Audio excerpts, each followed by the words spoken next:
You're listening to the Vint podcast, bringing you expert interviews, alternative market insights, and exclusive access to the world of wine and spirits investing. Enjoy the show. Hey everyone, welcome back to another episode of the Vint podcast. My name is Brady, joined as always by Billy Galenko. Billy, how you doing? Pretty dandy today. You've got a brand new Vint background on your screen. Maybe one day the people will see us on YouTube or in some other video format. Yeah, everybody should stay tuned. We're going to be, whether we like it or not, we're going to be doing video one of these days. So practicing with different backgrounds. Maybe Brady and I look like we're in the same studio. It'll be great. Yeah, we'll get a budget from Vint for wardrobe and makeup and all that stuff. It'll help us out. Mm-hmm. Yeah, we have some cool stuff to talk about today. Multiple different levels in our company. One is a hiring announcement, which we're really excited about. We just brought on Dylan Sykes, who joined the team. Comes to us as a software engineer, a full stack developer who is multi-talented across the tech and product space. Additionally, he's an avid tennis player and tennis content creator, has a pretty cool YouTube channel on tennis if you're into that. Billy's going to chat with Dylan next week briefly and just give a little bit more detail into his background and what he's excited about in terms of working with our team. But yeah, I think that's our big thing internally in terms of continuing to grow our team, expand our capabilities to continue building a really stellar product. And Dylan's definitely going to help us do that. Yeah, no, we're really excited. Anytime, a company, I guess, are we 11 now? I've been telling people we're 11 for a while, but were we just 10?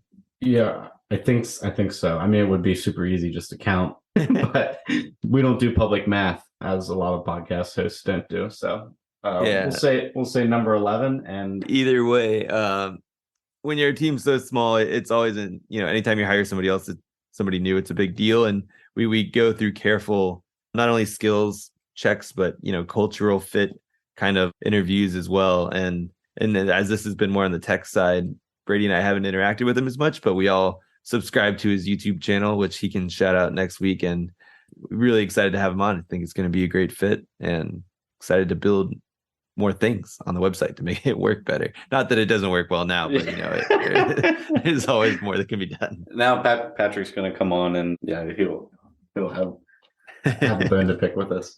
Yeah, I mean, I think at our next company retreat, I'll probably bring my tennis rackets, and just like every other retreat where I bring some sporting implement and tell everyone how good I am, then I get beat immediately. So maybe I'll hold my own a little bit better with tennis. Or maybe pickleball. Maybe pickleball, yeah. Yeah. Well, speaking of why I'll be interviewing him next week and not with Brady. Brady, you're going to Greece. Can you tell us a little bit about where you're going? Yeah, heading to Greece, anniversary trip, kind of a yearly trip that we do. Not to Greece, but we try and go away every year. And yeah, thinking about potential of starting a family sometime in the next couple years. So running out of probably opportunities to do 10 days in the Grecian islands. So we thought we'd do it now. And we're flying to Athens via Paris and then spending 3 days in Athens in the mainland, the city there. And then doing 3 days in Santorini, one of the islands. Check out some Asertico, some wine and food, and Instagrammable views down there. So we're really excited about that. Do a little boating, I think. And then we'll come back to the mainland and drive east along the north and east along the coast through Corinth, do some biblical historical stuff there, which is kind of cool. A lot of history in that area.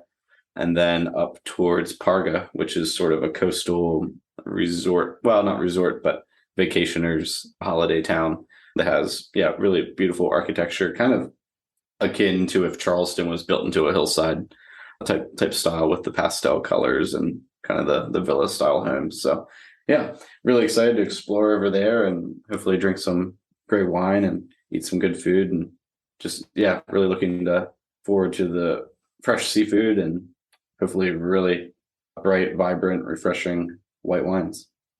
You're going way up the coast. Yeah. I mean, we like to do the rent a car thing and drive, just because it gives you the flexibility to stop and check out little villages along the way or towns and grab a bite to eat if you see something that's interesting. Whereas if you're on a train or something else like that, you can't quite, jump out.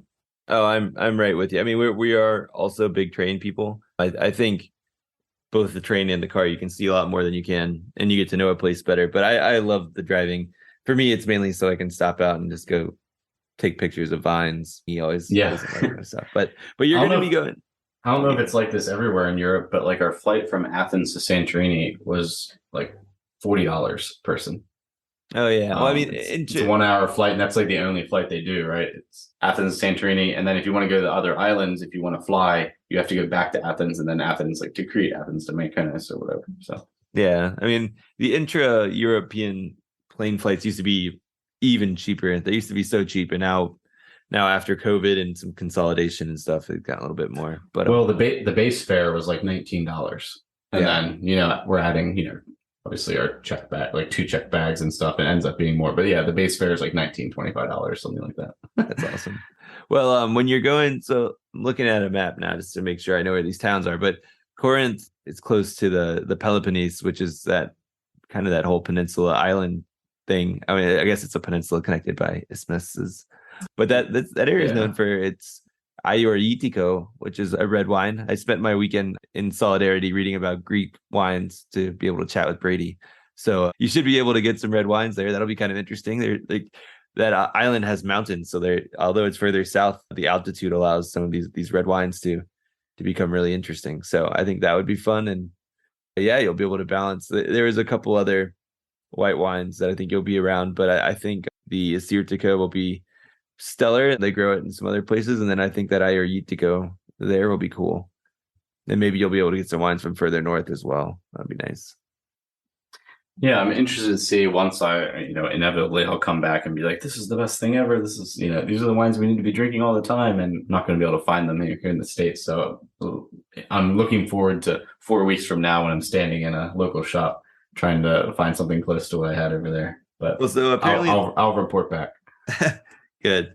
Yeah, I was gonna say that their main issue was that people can't really say the native varietal names. Apparently, Greece has over 300 plus native varietals. Wow. Yeah, so it's up there, kind of like Italy, which is a ton of native ones. Over the years, either the production of them has gone down in their certain areas, or it's only made for like their local village. Some producers are trying to use some international varietals now because they think that foreigners want to see them. One thing that's interested is, like, let's say Chenomavro or Zenomavro, however you want to say it, is a varietal from further north. They'll blend that because it's really tannic with Merlot, kind of like Cab and Merlot go together, and they balance out. But then they'll really highlight the Merlot on the label as well, so that people can, they pick up the bottle thinking it's, knowing it's a Greek wine and thinking it's maybe all Merlot, but they just are familiar with the term Merlot rather than Chenomavro, which starts with an X and is kind of scary to some people. What's weird to me though is, even with that, like they've narrowed their marketing down to just focus on a few varietals. And even in my diploma studies, we covered, like, let's see, there's Rhoditis was the other one that I was thinking of, kind of in that area. Rhoditis and Moscofilero are 2 white wines you might want to check out while you're down there. But yeah, no, we covered like 8 varietals total, and they're like, there's 300 here. But one of the recommendations I got was for a wine bar that apparently has like over 750, 800 wines by the glass. Oh, that's wild. That's cool. Yeah, really looking forward to flipping through that Bible of a wine list. Nice. Yeah, now you got me having wanted to read these bad boys again. But yeah, no, I think that'll be really exciting. I'm excited to see what you have when you come back. And then let's touch on the last bit of Vint news now. We had our new collection launch on, what is today? I mean, it's today, but just in case this comes out tomorrow, launch on September 20th is our latest Karazawa collection. It features the Sapphire Geisha collection, which is kind of following up to our Ruby Geishas. Unlike the Rubies, though, this one actually has 2 complete sets rather than just 1, making it very exciting and appealing, considering there is less than 300 bottles total of both of these names. I think it was closer to 250. And very few bottles brought to the US, if I remember. Like, was it in the 20s or 30s or something of number of bottles? Yeah, available in the US. I think that's about right. I'm looking at now, there's 251 total bottles made of these. So we hold a small but decent percentage of all the bottles in existence. And then the other interesting fact is that The geishas are typically released. They've been doing these for a few years now in September. So the latest one should be coming out soon, but the next batch really will be probably the last one that they've been saying. The geisha series is going to end. So that's exciting. It's going to add further appeal to the ones that were already out. And then, whoever is the collector who has, X, maybe they have 5 of the 6 geishas, they're going to want to get the other collection. So it's going to make the ones that are in existence more in demand from people trying to complete their sets as well, which is exciting. Yeah, and there's still Kurosawa wine in barrel out there, but they're not making any more of it, right? So whiskey. Oh, did I say wine? Yeah, there's still there's still whiskey in barrel, but they're not making any more. So it's one of those silent distilleries of which we've had a couple different collections. Talking about the Middleton Irish whiskey as well. Yeah, so I would say everybody go check it out. I mean, it's already 66% sold, but if by the time this comes out, there's still some remaining. I highly recommend it. It's one of my favorite collections that we get to do. The most interesting producers being closed and the distillery has been destroyed. So, I mean, they dismantled it and they have no intention of ever making more. So go check it out. And yeah, I think that's all for me today, Brady. Let's get to your intro for Mr. Mark Bell. Yeah, we're excited to have Mark Bell join us today for an interview and just conversation. He was great to have on. Mark is both an investor on the Vint platform in our collections, but also on our cap table in Vint as a company. So really great perspective from him, as he's actually the senior research fellow at the Center for Alternative Investments at Emory University. He's been there for over 15 years doing research on alternative markets, alternative asset markets, everything from collectibles to debt, and anything you can think of that's outside of kind of the traditional public equities market, stocks and bonds and these types of things. He also has experience in large multifamily office space, currently has a role where they're managing around $6 billion at Balentine. And we're just really excited to chat with him, hear his perspective on the markets overall. Someone who has to be one of, if not the most foremost expert in alternative asset markets and research in terms of thinking ahead to what are the emerging markets of the future that financial asset managers are going to be concerned about and looking ahead to. So we have some good conversations about the difference in perspective on the markets between retail investors and institutions, which I think is really interesting and relevant to us. And there's a lot of information packed in here. So we look forward to sharing this chat with you guys. All right, let's get to it. Without further ado, here's Mark Bell. Hey, Mark, really glad you could join us today. Hey, guys, I appreciate being with you and appreciate the opportunity.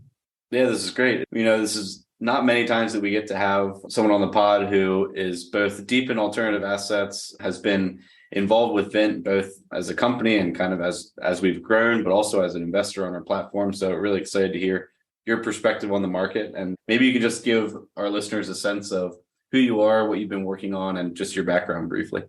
Sure, Brady. I'd love to do that. I'm Mark Bell, and I'm in Atlanta, Georgia. And I started being interested in illiquid assets and collectibles when I had the kind of unique opportunity to have the position of director of strategy at a hedge fund called D.E. Shaw.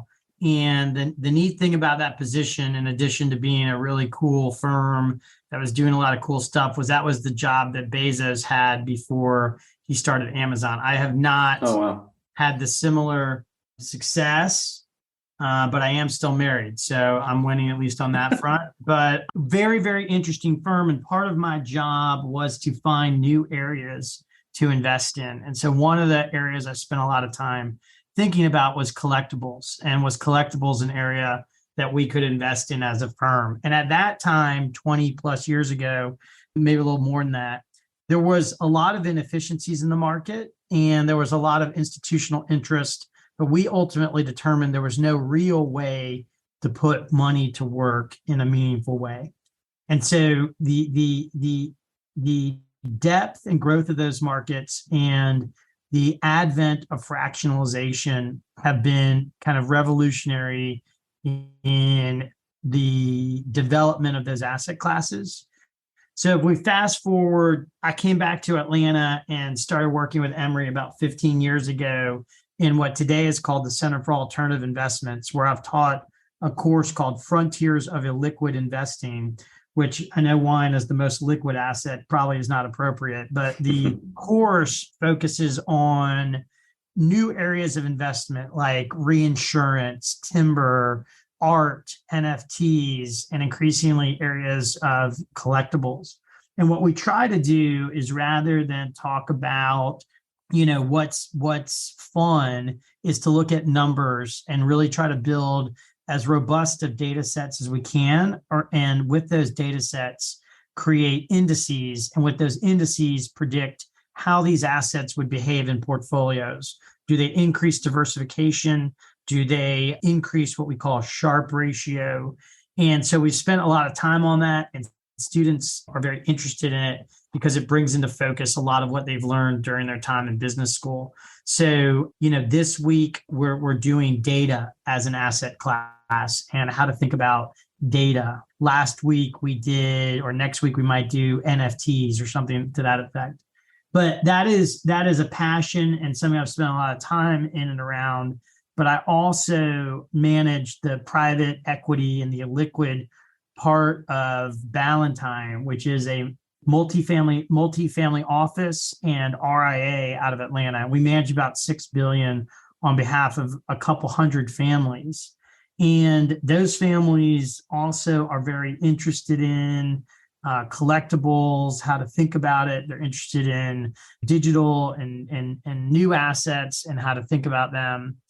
And I have the fortunate distinction of being able to have done a PhD at Oxford. And while at Oxford, was actually on the wine team. I was not on the varsity team. I was on the JV team, which is more fun, actually, I think, than the varsity team. But I've had a long interest in wine.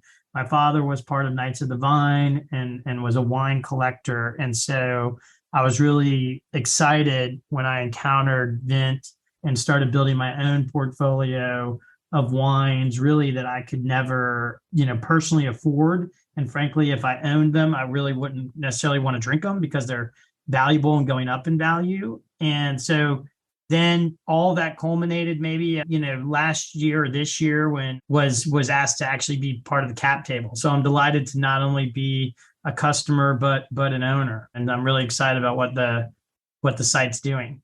So that's a lot. That's the whole waterfront. Yeah. At Oxford, is the difference between the varsity and the JV team that the varsity team spits when they taste and the JV team just drinks?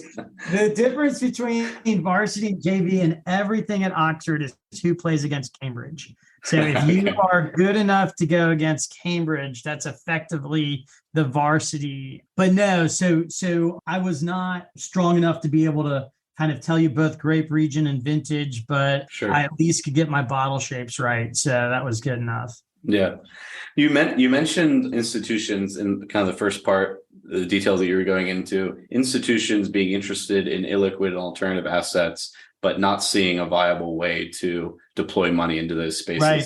Can you talk about maybe how when you're talking with institutional managers, what are they saying about this space now? How has their perspective on the space changed? And what are things that they're maybe wary of or cautious about in terms of the way that funds are being deployed into these spaces now? So there's so much interesting in what you just said. A lot of it for us goes back to the British Rail pension and their investment in the 70s in a series of collectibles, which did really well for the British Rail pension fund. But when you double click and look into why it did so well, a lot of it was driven by some Chinese porcelain. Like many portfolios, there were some pieces that just did extraordinarily well.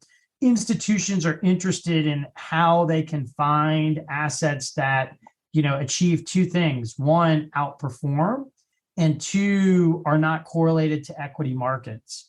I think wine specifically doesn't necessarily have to have those criteria to be an interesting investment, because there is essentially a built-in consumptive hedge for those folks who like to drink wine or who like to travel or be involved with automobiles or things of that nature, art and wine and fractionalized cars and things of that nature can provide something of a consumptive hedge. But to me, the most interesting innovation in the last 15 years, or maybe even since that time I was at D.E. Shaw, is that it used to be we looked to institutions to experiment with assets first and for retail then to follow. So things like timber, things like reinsurance, things like life settlements, those become institutional assets first. And then BlackRock and Invesco figure out how to make an ETF and it finds its way into your 401k. Right. What we've seen with the revolution around fractionalization and collectibles in general is a willingness for retail and individual investors to experiment and kind of lead the charge prior to institutions coming in. And so I'm involved with a real estate firm that fractionalizes real estate loans. We see tremendous level of individuals participating, where traditionally you might see that kind of capital only being deployed by institutions. I know obviously with the fractionalization even of sneakers or certain purses, people are seeing that as a viable part of their portfolio, independent of what institutions might do. So the hesitation that a lot of institutions have is, one, getting good data around the asset class and what it actually can do. Two, understanding what the return dynamics are. And three, how do you build a true diversified portfolio so that, if you're the British pension system and you're making a bet, you don't end up really having just bet on one Ming vase. You want to spread those bets, right? And fractionalization allows that in a way that even 5 or maybe at least 10 years ago, we hadn't really thought of before. Does the dynamic of retail leading the charge, you said this, it used to be that institutions led the charge, and now there are some spaces where retail is kind of doing that, deploying the capital initially. Does that cheapen the opportunity in the eyes of institutional investors? Is that something that throws some fund managers off, that, oh, this isn't exclusive, this isn't something that we want to be involved with because, our LPs, want us to bring them, they don't want us bringing them an opportunity that's popping up on their Facebook feed. Yeah, no, I don't think so. I don't think so. And I think with a lot of assets, these are things that people get and they understand, and maybe they even desire. So if I can buy a fraction, it used to be, and again, we've been teaching this class at Emory for 15 years. It used to be that we would attribute to such assets what we called a consumptive value. So it's good. A Ferrari may or may not go up in value, but it's also fun to drive. So we used to believe that consumptive value was an essential part of the asset. What the securitization of these collectibles has shown is that these assets actually, as you give them greater liquidity, go up in price rather than down, even when that consumptive component isn't available to the investor. So I think long way of saying, I think folks get it, they understand it, and they want it. I think what the large percentage of retail does is increase the volatility more than, diminish the exclusivity, right? DRC is always exclusive, even if I'm buying it $25 at a time. The place where we have seen that most, and I think we are still in the incredible early innings of it, is in the NFT space. And given, that the NFT space was almost entirely retail, when that space has kind of contracted in the way that it has, it's I think tremendously overcorrected. That kind of volatility scares institutions. Yeah. Is that where you might start talking about something like your Sharpe ratios and such like that? Can you explain just to our listeners a little bit what that means? Yeah, absolutely. So a Sharpe ratio is the measure of the return per unit of risk.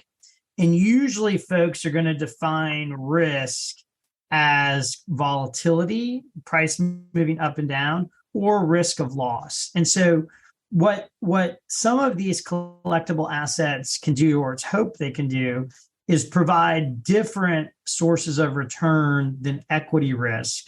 And by providing that difference, help spread the risk of the return driver, and that would increase the Sharpe. In other words, I get more return effectively for less risk, which in the investing world is kind of a nirvana phenomena when that occurs. Mm-hmm. Yeah, that's a great explanation.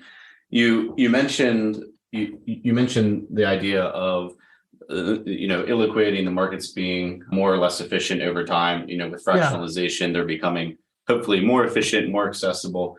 With wine, we see an arbitrage opportunity that can provide outsized returns. And if you're able to source the right wines at the right time and at the right price in the right currency, there are some market inefficiencies that we're able to take advantage of. Is there a risk over time of those things, the market becoming more efficient and the opportunity for outsized returns diminishing to a point where the asset class isn't interesting anymore to investors? Or do you think that's... Well, I had an answer till you tacked on that. I mean, yes, absolutely. There is a natural dynamic with capital to increase liquidity, decrease inefficiencies, and have prices revert to a mean in a clearing price. In thin markets, diamonds, records, wine, people with knowledge have a real advantage. People with access have a real advantage. Fine art, as that business comes online, as price visibility becomes universal, some of those pricing arbitrage opportunities go down.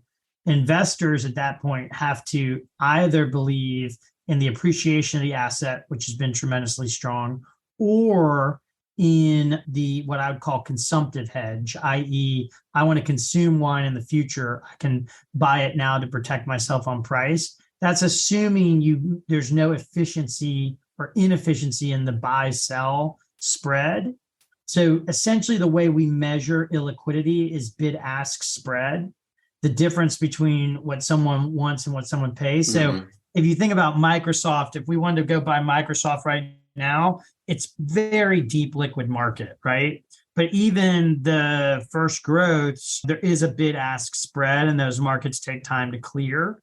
So, or even in kind of the most highly demand wines, that will go down over time. The emergence of online auction sites, wine bid, but I don't know if it A, makes it an unattractive investment, or B, if it ever goes away, as people who have expertise are always looking for kind of new inefficiencies to exploit.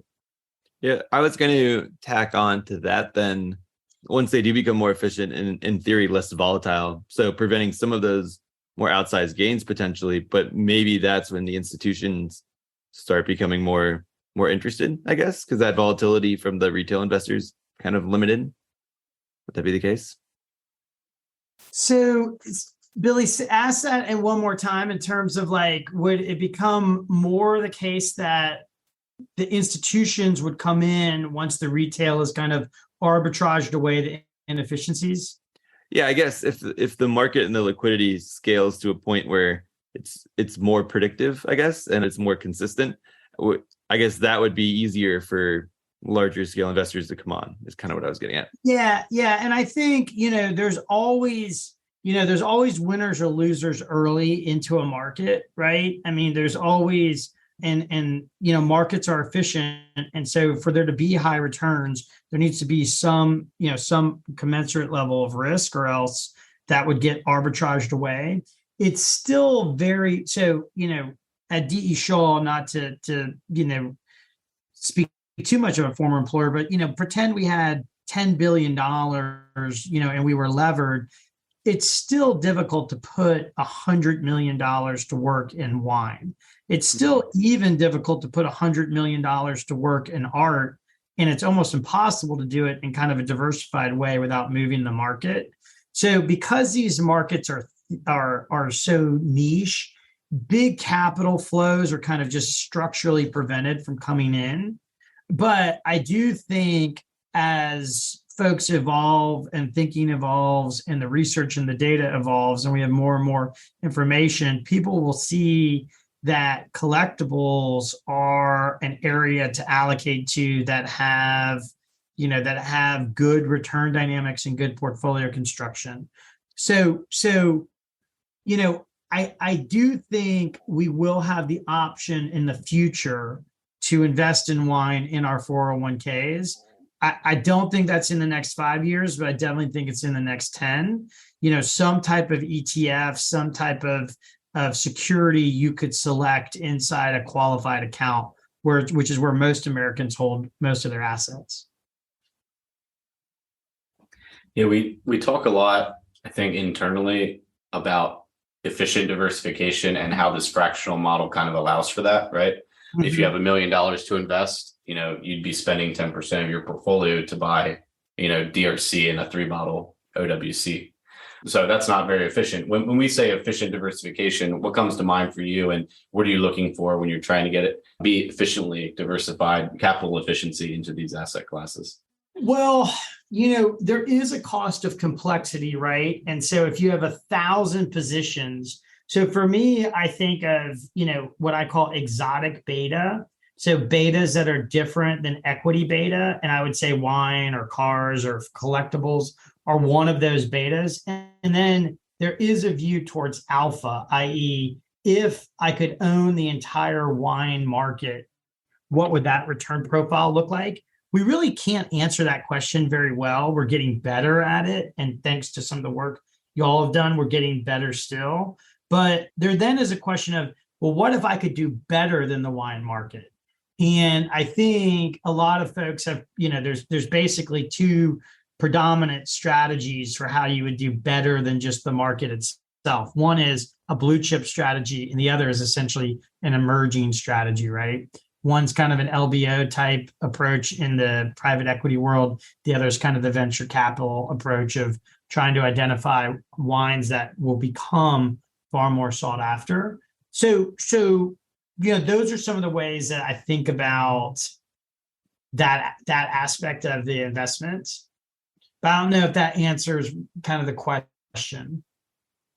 Yeah, I guess if you're evaluating a new alternative asset class, give us like your 3 keys that you're going to look for. You say, okay, like they check these 3 boxes, and it makes me comfortable deploying capital to that alternative asset class. Maybe that isn't as well known or developed in the market. So, there's a couple different hats that I have to kind of disclose as I answer that. One is an academic who's looking at frontiers in illiquid markets. The other is as a fiduciary allocating capital on behalf of our families. For the latter, that second bar is really, really high. We have to have a lot of data. We have to have a really good forecast of what we think will happen. So things like crypto, as an example, where even if we're very bullish, it's very hard to say over 1, 2, 5 years what that might look like, even though you might have a lot of conviction around blockchain, for example. So there the bar is quite high. From an academic standpoint, the things that we look at as we try to construct optimal portfolios using collectibles is, first, liquidity. Second, how can you get meaningful diversification, which, to the prior question, maybe that's 12 items, you want different kind of return drivers, whether it's vintage, geography, whatever that might be. So with art, it might be different artists from different periods, from different countries. So, 12 to 25 different names in the portfolio. So can I get liquidity? Can I buy and sell? Can I get, sufficient diversification? And then the third is, what are the catalysts that are going to drive prices higher? Why, what is the use case or the base case for why I think I'm going to make money? And then inherent in that third one is, has that proven out over time? Have we been able to see that actually happen on a backcast? Yeah, that's really good. Yeah, I like the way that you describe. I mean, the two hats, as you said, that you wear between looking to the frontier, looking to the future, and having to be very conservative with the funds that you're allocating, and and even the thesis behind when you come to, I assume, these families, right? You're having to present a relatively conservative thesis on an asset class before you get into it.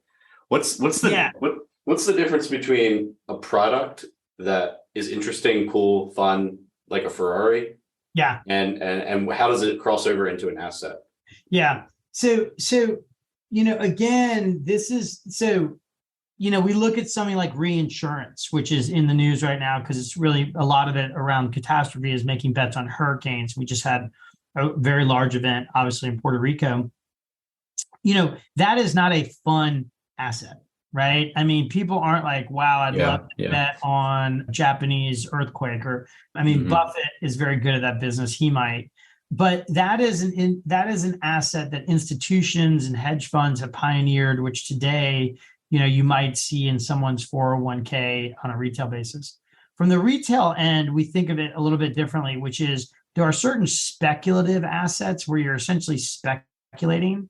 So that money that you might have taken a trip with, or that money that you might have taken to a casino, but it's certainly not the money that you're planning on, living on or paying your mortgage with tomorrow.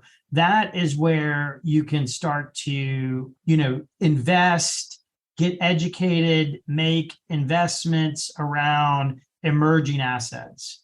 So for our clients, when they're holding, let's just say BTC, they're usually holding it in kind of that speculative pool versus saying, I have a view that BTC is going to be $100,000 in X years, and I want this asset to do this work for me in the portfolio and in the future.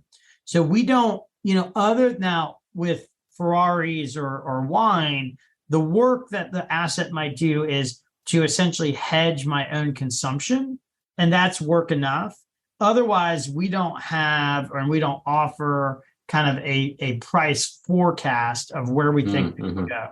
Now, we do that for traditional assets, stocks, bonds, even venture capital, private equity, as we're constructing portfolios. So I think where that crossover is between a speculative asset and part of a core portfolio is once the allocator, which is my seat, is able to have a view of what the return profile of the asset is.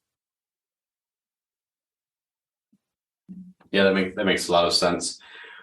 We talk about, a lot of times in our messaging and when we're framing up the broader wine market and the value proposition there, we typically talk about the 115, 120 plus years of like cobbled together kind of return data where we can see around, I think 8.5% returns over that period of time. Yes. What does that data have to look like?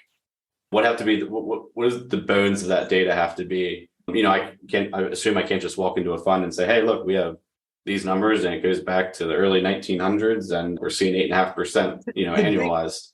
So, the difference between 8.5%, and y'all might have put some stuff out on this, the speed at which your money doubles at 8.5% versus 7 is actually staggering, right? And so if the persistence of that 8.5 is there, it's actually quite meaningful. And if that 8.5 comes from something different than just growth in the equity market, it's very, very valuable, which is part of why my interest and my enthusiasm and even my own investment in the platform. But one of the biggest challenges we see with collectibles when we look at return data is essentially it is a repeat sales index. In other words, what that means is it's the same bottle of wine that's getting sold multiple times, which presents two problems. One, while wine often appreciates with age, it does have a terminal value of, when it can be drunk. So you can't, unlike a Reuben or a Michelangelo or something, you can't trade it forever. It does have some expiration date. And the second thing is the biggest problem that we see with collectibles and the returns data is a lot of times it's the best stuff that we see being sold multiple times.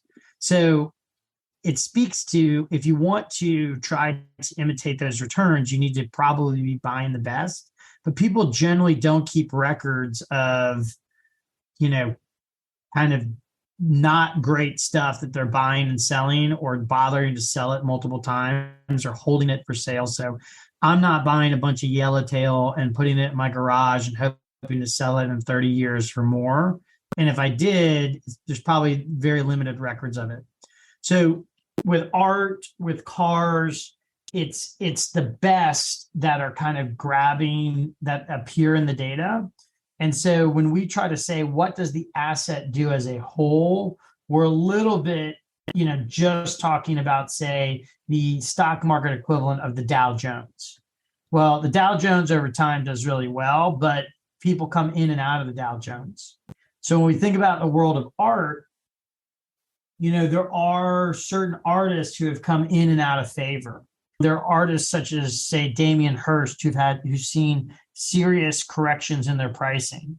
There are artists, and this might be applicable in wine, who just have produced too much work. There's just too much of it out there in order to sustain higher prices. I can't think of the wine equivalent, but I'm sure there are folks who've built, great wine brands and then kind of put out too much wine in order to sustain kind of higher prices. So, those are some of the challenges as we try to look back and say, what does wine do and when? And there's a real question, Brady, among kind of scholars who are working on this around, are collectibles really a high beta, meaning a high variable on the wealth effect, i.e., as the world becomes wealthier, it drinks more better wine. So therefore, wine would be correlated to GDP. And as GDP increases, and as certain phenomena we've seen globally, like the growth of the global 1%, the concentration of wealth, some things around Piketty and others where we've seen that wealth allows for wealth to be concentrated. Is that really the phenomena that's driven global wine prices over the last, particularly 30, but maybe even 50 years?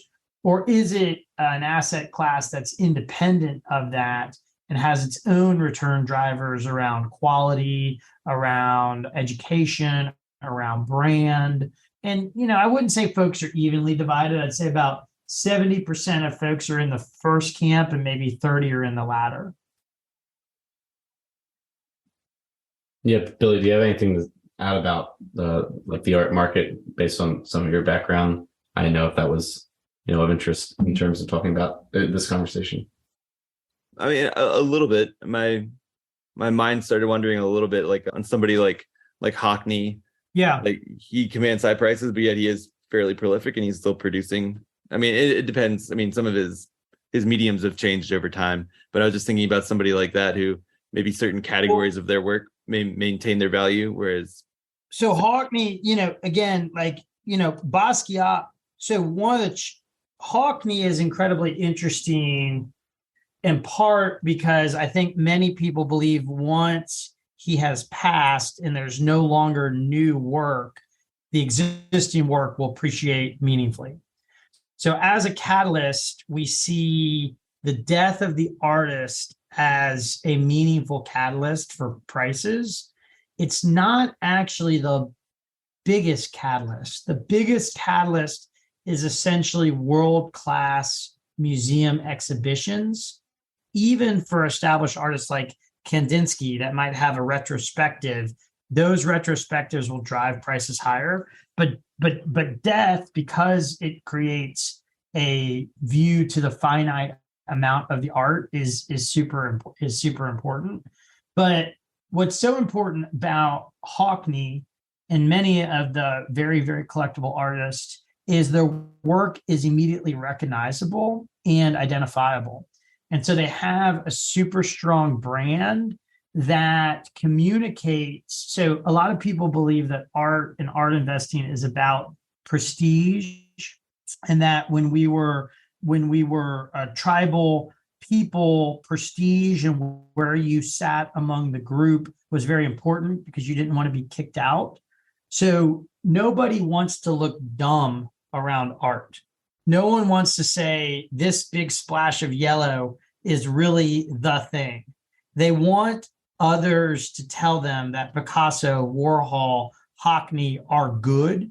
And if others can recognize it, then great. And we see the same phenomena with wine, where the few labels that everyone recognizes as amazing, whether they truly are of just exponentially better quality, the recognition that Latour has drives the price, right? Because no one's going to say you picked a bad wine if you have Latour.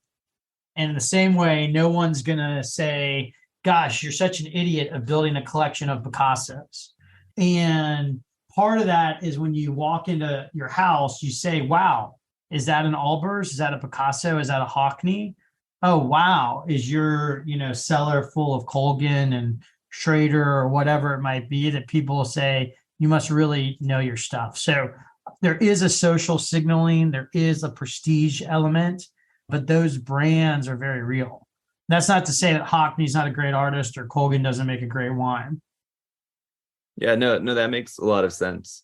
And I guess when I'm going back to my analogy, it was like, say his kind of oil works versus like some of his prints, if one, or maybe to your part where it's like somebody creates a piece that may not be as intricate or skill driven, maybe, but I mean, that could draw the parallel to the wine brand having an off vintage, it's the same caliber. Yeah, or wine labels that will make like a second label or like a third label underneath, right? And that would be kind of the oil versus the print versus, the sketch and versus sketch. Absolutely. And,